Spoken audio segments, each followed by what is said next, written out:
यादव जी। सभापति महोदय, बहुत बहुत धन्यवाद। मैं सरकार से कुछ मुद्दों पर कानून नाम बदलने से देश और आम आदमी के अधिकार के लिए कुछ भी नहीं होगा।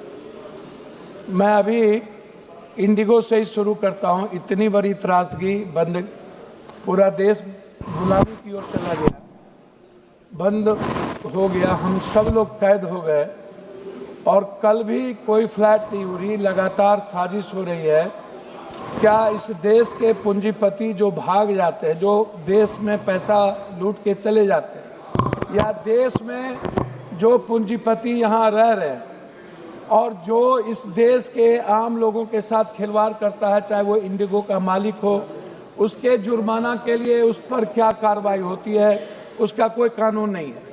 जैसे मेडिकल काउंसिल ऑफ इंडिया, ये जो one nation one health, one nation one education, आप जर्मनी जाइए, अन्य कंट्री में जाइए, कहीं पर आपको प्राइवेट एजुकेशन, प्राइवेट हेल्थ नहीं मिलेगा। सरकार के द्वारा सब कुछ प्रायोजित है। लेकिन भारत में पूरा का पूरा प्राइवेट निजीकरण करने के लिए, जैसे उत्तर प्रदेश में 60 आप देखिएगा कि साढ़े 60 हजार स्कूल बंद हो गए, लगभग सरकारी स्कूल बंद हो रही है, टीचर की सही क्वालिटी के साथ भर्ती नहीं हो रहा है। तो क्या प्राइवेट स्कूल जो बिल्कुल सरकार, जो जैसे AIM खत्म कर रहे हैं, IIT खत्म कर रहे हैं, पूरा निजीकरण लोगों के हाथ में दे रहे हैं, तो इसके लिए कोई ऐसी बॉडी, रेगुलेटरी बॉडी बनेगी? क्या कोई अकाउंटेबिलिटी तय होगा इस देश में? कौन इसके लिए कानून अच्छा था कि खराब था, ये तय कौन कर रहा है? अच्छे लोग कौन है यहाँ पर बैठे हुए जो सब मिलके तय कर रहे हैं कौन कानून खराब था, कौन कानून अच्छा होगा? ये पूरा का पूरा जो संशोधन है वह अपने फायदे के लिए पूंजीपति, बड़े बड़े कॉर्पोरेट, बड़े बड़े निजीकरण वाले लोगों के लिए कानून बनती है। तो मेरा हेल्थ को लेकर के है, ये जो डॉक्टर जिस तरीके से पूरा का पूरा चिट्ठा लिखते हैं, या हम जब जांच करने जाते हैं या हम अस्पताल में जाते हैं, तो हमको मरे हुए लोगों को भी ICU पर भर्ती करके पैसा वसूलता है और मनमानी फीस लेता है। कोई जांच नहीं है इसके लिए, कोई जांच वालों के लिए कानून नहीं है, कोई प्राइवेट जांच वाले के लिए जितना पैसा हो। तो क्या इसके लिए भी कोई कानून? 71 कानूनों में बदलाव में आप व्यवस्थित कर रहे हैं। क्या डॉक्टर मनमानी ना करे? क्या ये डॉक्टर पर रेगुलेटरी बॉडी बने, कोई इसको देखने वाला हो? क्या हमारे माननीय MP, विधायक या चुने हुए प्रतिनिधि की भी कोई उसमें भागीदारी होगी कि आप पूरा का पूरा सरकारी को दे दीजिएगा, पूरा का पूरा नौकरशाह के हाथ में दे दीजिएगा? ये नौकरशाह इस देश को गुलाम बना देगा और नौकरशाह देश को चलाता है, हमारे नेता नहीं चलाते हैं। इसीलिए अकाउंटेबिलिटी वहां होनी चाहिए। तीसरी चीज, भू हदबंदी कानून लागू हुआ, लेकिन ना तो किसी को, गरीब को जमीन मिलता है, ना लाल कार्ड मिलता है। उद्योगपतियों के लिए 1 रुपये में 1000 बीघा जमीन मिल जाता है, लेकिन यदि गरीब को 5 डिसमिल जमीन की बात होगी, गरीब को देने की बात होगी, तो उसको नहीं मिलता। क्या उसके लिए कोई कठोर कानून लाए जाएंगे? दूसरी चीज, हम बात आपसे करते हैं, जज नहीं है, आप उठा करके देख लीजिए, केस पर केस चार्जशीट कौन देता है? जो लोग चार्जशीट लिखते हैं, डायरी लिखते हैं, वो प्रभावित होता है सरकार से। क्या उसके लिए कोई अकाउंटेबिलिटी तय होगी?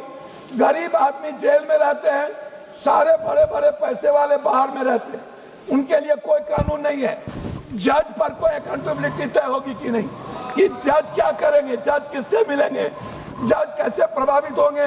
कोर्ट में जज पार्टी बन करके बात करता है, जैसे हाई कोर्ट में कुछ जज है जो ओपन बात करता है पार्टी बन करके, सुप्रीम कोर्ट में बात करता है। क्यों?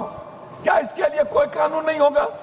उसके बाद जो लगातार हाई कोर्ट, और जितना स्टेट में है, बिहार में 1 हाई कोर्ट है, क्या पूर्णिया में कोई हाई कोर्ट बनेगा? क्या और भी हमारे यहाँ हाई कोर्ट बनने की कोई संभावना है, ताकि अधिक से अधिक कानून निष्पादन हो? दूसरी चीज, जो लोअर कोर्ट है, डिस्ट्रिक्ट कोर्ट, उसको पावर बहुत कम है और उसको केस को सही तरीके से वो डरा हुआ रहता है और वो सही रूप से डिस्ट्रिक्ट कोर्ट अपने चीजों को बाहर कर देता, कहता जाइए हाई कोर्ट, मैं नहीं देखूंगा। तो ऐसी चीजों को क्या लाने के लिए क्या आप कोई व्यवस्था करेंगे तीसरी चीज, हमारे यहाँ शराब में गलत तरीके से कोई कानून नहीं है, बंद कर दो, लाखों लोगों को बंद कर दिया गया। उस गरीब का क्या मतलब, जो शराब बेचता है वो जेल में नहीं, जो पदाधिकारी पैसा लेता है वो जेल में नहीं, ये इसके लिए क्या कानून है। अंतिम में मैं दो बात करना चाहता हूँ। एक है जो आम आदमी मोटेशन करता है, जो जाता है सीओ के पास, एडीएम के पास, डीसीएलआर के पास। मैडम, मोटेशन जमाबंदी में लाखों करोड़ों रुपया लिए जाते हैं। एक सीओ पूर्णिया का ईस्ट ब्लॉक का सीओ, प्लस कर रहा हूँ, 5 लाख रुपया 2 लाख रुपया लेता है एक सीओ जमाबंदी के लिए। गरीब आदमी अपना जमाबंदी मोटेशन नहीं कर पाता है, मिडिल क्लास के लोग। दूसरी अंतिम चीज, जो शहर में लगातार बिहार में बुलडोजर चल रहा है, गरीब आदमी को आपने कुछ दिया नहीं, जमीन नहीं दिया, नहीं 5 डिसमिल जमीन दिए नहीं।